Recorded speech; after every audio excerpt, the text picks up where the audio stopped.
అందరికీ జై భీమ్. ఉమ్మడి ప్రకాశం జిల్లాలో ఒక నలుగురు మాజీ నేతలు ప్రస్తుతం ఎటు వెళ్ళాలో అర్థం కాక, ఏ పార్టీలు ఉన్నటువంటి పార్టీల నుంచి బయటికి రాలేక, అసలు ఏంటి దారేంటి, నెక్స్ట్ రాజకీయ భవిష్యత్తు ఏంటి,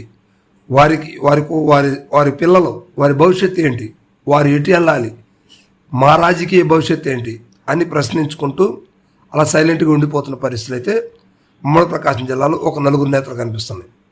మొదటగా చీరాల విషయం తీసుకుంటే, చీరాల ఆమంచి కృష్ణమోహన్ గారు స్వతహాగా ఎటువంటి రాజకీయ నేపథ్యం అనేది లేకుండా స్వతహాగా రాజకీయాల్లోకి వచ్చి ఎమ్మెల్యే అయిన పరిస్థితులు ఉన్నాయి. అదేవిధంగా పార్టీల్ని ఎదిరించి ఇండిపెండెంట్గా కూడా గెలిచినటువంటి సత్తా ఉన్నటువంటి నాయకుడు ఆమంచి కృష్ణమోహన్ గారు. ఈయన కూడా గత ఎన్నికల్లో కాంగ్రెస్ పార్టీలో చేరి పోటీ చేసి ఓటమి పాలయ్యారు. ప్రస్తుతం ఆయన రాజకీయ ప్రస్థానం కూడా 2024తో ఆగిపోయింది ఒక రకంగా చెప్పాలంటే. సో ఇప్పుడు ఆయన తెలుగుదేశం పార్టీలోకి వెళ్తారనే వార్తలు వస్తూ ఉన్నాయి. లేదు, వైఎస్ఆర్సీపీతోనే మరలా దోస్తీ కట్టే విషయంగా ఉన్నట్టుగా నడుస్తూ ఉంది. సో ఏంటి అనేది క్లారిటీ రాలేదు. రకరకాల ఇంటర్వ్యూల్లో కూడా రెండు పార్టీల గురించి విమర్శిస్తున్నారు, రెండు పార్టీలో ఉన్న మంచి గురించి చెప్తున్నారు, కానీ ఎక్కడా కూడా నేను మళ్ళీ వైఎస్ఆర్సీపీలోకి వెళ్తాను, లేదా టీడీపీలోకి వెళ్తానంటూ, లేదా జనసేనలోకి వెళ్తానంటూ ఏమి చెప్పలేదు.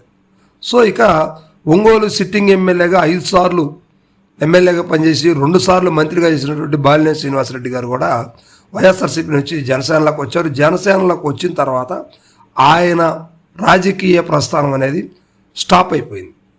వారి కుమారుడు కూడా లాస్ట్ టైం అంటే 2024లోనే వాళ్ళ కుమారుడికి టికెట్ కావాలని అడిగినటువంటి పరిస్థితులు ఉన్నాయి. ఇప్పుడు ఆయనకే టికెట్ కరువు అయినటువంటి పరిస్థితి అయితే నేడు కనిపిస్తూ ఉంది. ఎందుకంటే ఇప్పుడు ఆయన జనసేనలో జరిగినట్టు జనసేనలో ప్రాధాన్యత లేదు.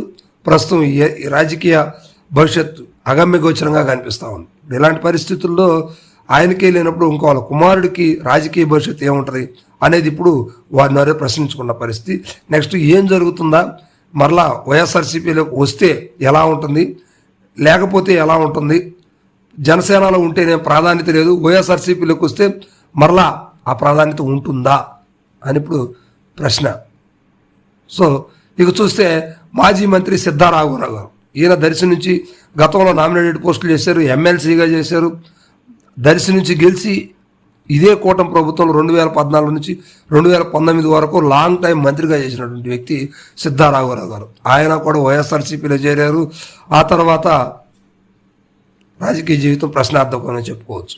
ప్రస్తుతం అటు ఇటు కాకుండా జిల్లాలో ఆయన సొంత పేరుతో నడుస్తున్నాడు, కానీ పార్టీ అనేది ఏమీ లేకుండా నడిపిస్తూ ఉన్నాడు. సో ఇప్పుడు ఆయన కూడా గతంలో వైఎస్ఆర్సీపీలో ఉన్నారు, ఇప్పుడు తెలుగుదేశం పార్టీలోకి వెళ్ళాలి అనే ఆలోచనతో జిల్లాలో కొన్ని వార్తలు అయితే వస్తూ ఉన్నాయి. ఆయన కూడా ఎక్కడ క్లారిటీ ఇవ్వలేదు, కానీ వెళ్ళటానికి సిద్ధంగా ఉన్నారు. అయితే జనసేనలోకి వెళ్తారా లేకపోతే తెలుగుదేశంలోకి వెళ్తారా అనేది మాత్రం కొంచెం ఈ మధ్య నడుస్తున్నటువంటి వార్తలు. అదేవిధంగా వైఎస్ఆర్సీపీలో ఆయనకు ప్రాధాన్యత లేదంటూ కొన్ని వార్తలు వస్తూ ఉన్నాయి. సో ఇది సిద్ధారాఘవరావు గారి పరిస్థితి.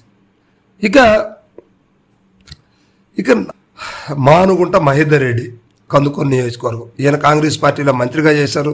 ఈయన కూడా కందుకూరు నుంచి 4-5 సార్లు ఎమ్మెల్యేగా పనిచేసినటువంటి రాజకీయ నేపథ్యం కలిగినటువంటి వ్యక్తి. సౌమ్యుడు, మృదు స్వభావి, అందరికీ అందుబాటులో ఉండే వ్యక్తి అనే పేరు ఉన్నటువంటి వ్యక్తి 2024లో వైఎస్ఆర్సీపీ టికెట్ ఇవ్వలేదు, ఆయన కంటెస్ట్ చేయలేదు. ఇప్పుడు ఉన్నటువంటి వ్యక్తులు ఇద్దరు కూడా, అంటే వైఎస్ఆర్సీపీ ఇన్ఛార్జ్ కావచ్చు, అదేవిధంగా టీడీపీ నుంచి గెలిచినటువంటి ఎమ్మెల్యే గారు కావచ్చు, ప్రజలకు అందుబాటులో లేరంటూ వారి మీద కొన్ని అవినీతి ఆరోపణలు వచ్చి వారిద్దరిని కూడా ప్రజలు యాక్సెప్ట్ చేయని పరిస్థితి కొంత కనిపిస్తూ ఉంది.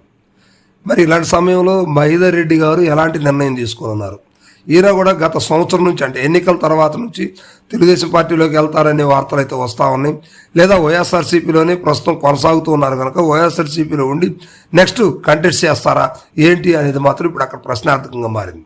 సో ఇప్పుడు ప్రకాశం జిల్లాలో, ఉమ్మడి ప్రకాశం జిల్లాను తీసుకుంటే ఈ నలుగురు కూడా రాజకీయ భవిష్యత్తుని ఎటో తేల్చుకోలేక తర్జనా భర్జన పడుతున్నటువంటి పరిస్థితులు కనిపిస్తూ ఉన్నాయి. వీళ్ళందరూ కూడా నెక్స్ట్ ఎన్నికలకి ఎలాంటి పరిస్థితుల్లో ఎలాంటి నిర్ణయాలు తీసుకుంటారు అనేది మాత్రం ప్రజలందరూ కూడా ఆసక్తిగా ఎదురు చూస్తూ ఉన్నారు.